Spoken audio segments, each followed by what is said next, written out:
안녕하세요. 대한민국에서 제약바이오를 가장 쉽고 정확하게 설명해 준다고 자부하는 남자 이석현입니다. 본격적으로 청담 글로벌 들어가기에 앞서서 제가 몇 가지 안내 말씀 드릴 게 있는데요. 일단 저를 비롯한 대기업에 소속된 모든 멘토분들께서는 각자 맡으신 산업과 종목이 있으세요. 저 같은 경우에는 제약바이오가 되겠죠. 어떠한 상황이 되더라도 제가 맡은 부분에 대해서는 끝까지 책임의식을 갖고 여러분들과 함께 발맞춰 걸어 나가면서 책임질 수 있도록 노력할 거고요. 그리고 지난 시간에 저희 대기업에서 청담글로벌에 대한 개요 영상을 하나 촬영해 드린 게 있습니다. 그걸 꼭 보고 오시는 걸 추천드리는데 웬고하니 물론 제가 청담글로벌 영상 찍으면서 요거는 좀 짚고 넘어가야 할 필요가 있겠다 싶은 거는 이렇게 말씀드릴 거예요. 그런데 그거를 이제 뭐 어느 정도 것 하는 거지. 옛날에 이제 개요 영상 때 찍어드린 것처럼 이제 A to Z 처음부터 끝까지 하는 느낌으로다가 이렇게 해드릴 수는 없는 노릇이기 때문에 꼭 좀 보고 오시면 좋겠다 싶어서 이렇게 말씀을 드리는 거니까 양해의 말씀입니다. 자, 건강기능식품 뭐 이렇게 알아봤고요. 알아보고 볼 거고요. 청담글로벌의 강점은 구체적으로 무엇? 중국 시장 공략, 재무와 차트 이렇게 보시면 될 것 같습니다. 알아봤다라는 건 제가 이제 여러분들한테 말씀드리기 이전에 이제 먼저 공부를 하고 분석을 할 거 아닙니까? 그거 얘기하는 거고요. 자, 성장 잠재력이 높은 뷰티 앤 라이프 제품들을 글로벌 시장에서 성공적인 브랜드로 안착할 수 있도록 컨설팅, 마케팅, 유통을 일원화한 솔루션을 제공하는 이커머스 기업입니다. 최근에는 이제 건강기능식품의 벤더 계약 체결을 통해 사업 다각화에 나선 상태다라고 이제 보는데, 이제 벤더 계약이 뭐냐면 유통 판매에 대한 이제 판권을 다 가져온 상태에서 그 제품을 파는 걸 의미합니다. 그러니까 전적으로 의존한다라는 것이죠. 그만큼 청담 글로벌이 어떤 중국 시장에 대한 어떤 그런 이제 유통망이 인정받았다는 겁니다.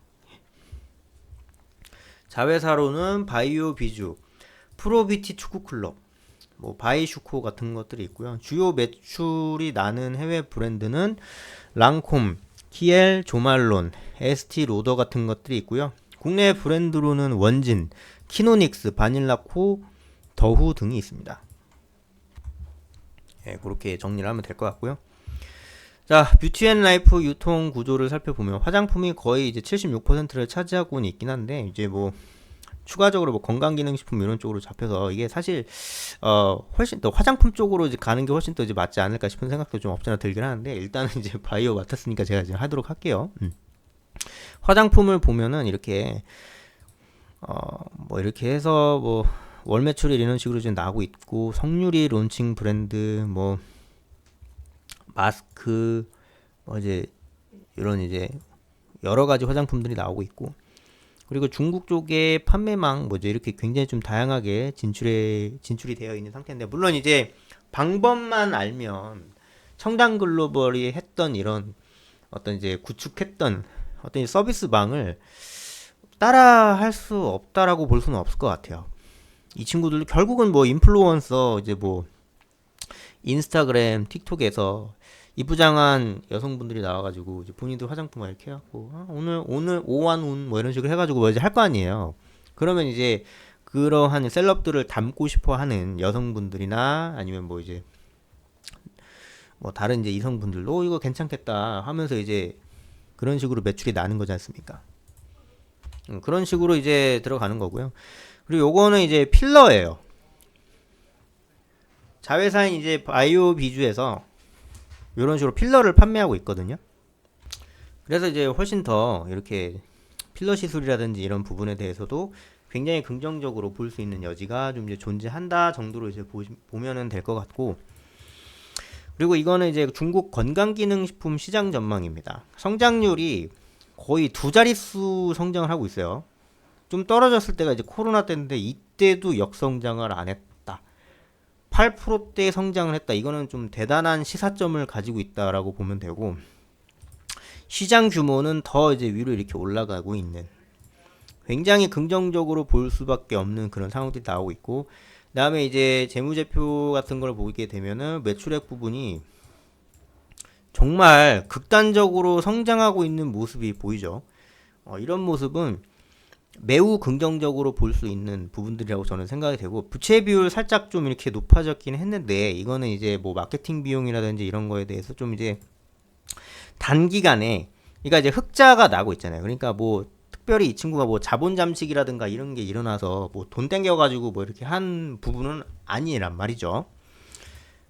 상당히 뭐 긍정적인 어떤 그런 이제 선순환 구조로 가고 있다라고 이야기를 해도 뭐 틀렸다고 볼 수는 없는 그런 상황이 아닐까 싶고요. 그리고 이제 차트적인 부분을 보시게 되면 완만하게 우상향에 그려지고 있는 모습이 확인되고 있는데, 살짝 조금 이제 애매하긴 합니다. 이런 식으로 이제 그려지고 박스권 그려지고 있는 거 아닌가 싶을 정도로 박스권을 살짝 그렸다가 우상향으로 이렇게 가는 그런 부분을 그리고 있고요. 이게 또 상승 삼각형 패턴으로 발전이 될 가능성도 있습니다.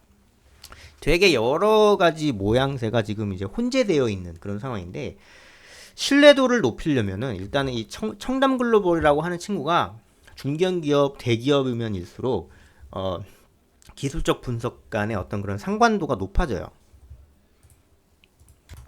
그런데 일단은 이 친구가 좀 막 매출이 폭발적으로 늘고는 있지만 시가총액이 1587억입니다.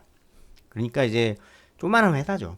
물론 뭐 상장 안 된 조그만한 동네 회사들과 비교해 봤을 때는 정말 무지막지하게 큰 회사인 거 맞아요. 근데 어 재무제표가 아무리 좀 좋아도 이게 이제 시가총액이 이렇게 좀 적다 보면, 지금 유통주도 비율이 51% 정도 되거든요. 그러면 이게 한번 먹게 되면 크게 먹을 수 있고, 또 빠지게 되면 또 이제 크게 빠지게 되는 이제 그런 상황으로 될 가능성이 좀 굉장히 높습니다. 왜냐하면 이 친구 자체가 워낙에 이제 좁다란 연못 같은 친구예요. 전체 우리나라 시장에서 따졌을 때, 주식 시장에서 봤을 때.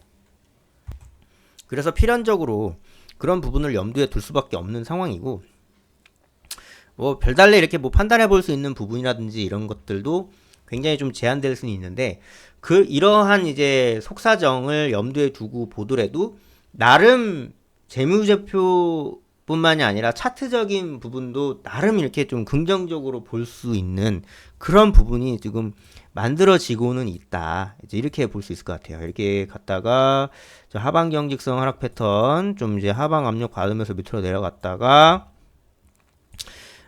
가격 조정 받았다 이 뜻이죠. 그랬다가 이제 기간 조정으로 가고, 그 기간 조정도 어떤 기간 조정이느냐, 세부적으로 들어가 봤을 때 박스권이었다가 완만한 우상향 그렸다가 상승 삼각형 패턴으로 좀 만들어지려고 하는 이런 여러 모습이 좀 혼재되어 있는 상황. 그 상황에서 나름 거래량도 나와주면서 신뢰도 있게 좀 공고화된 어떤 그런 이제 패턴으로 가려고 하는 모습도 보여주곤 있다. 그렇지만 전체적인 시가총액 자체가 쪼만하기 때문에, 연못이기 때문에 언제 또 와르르 무너질 수 있다.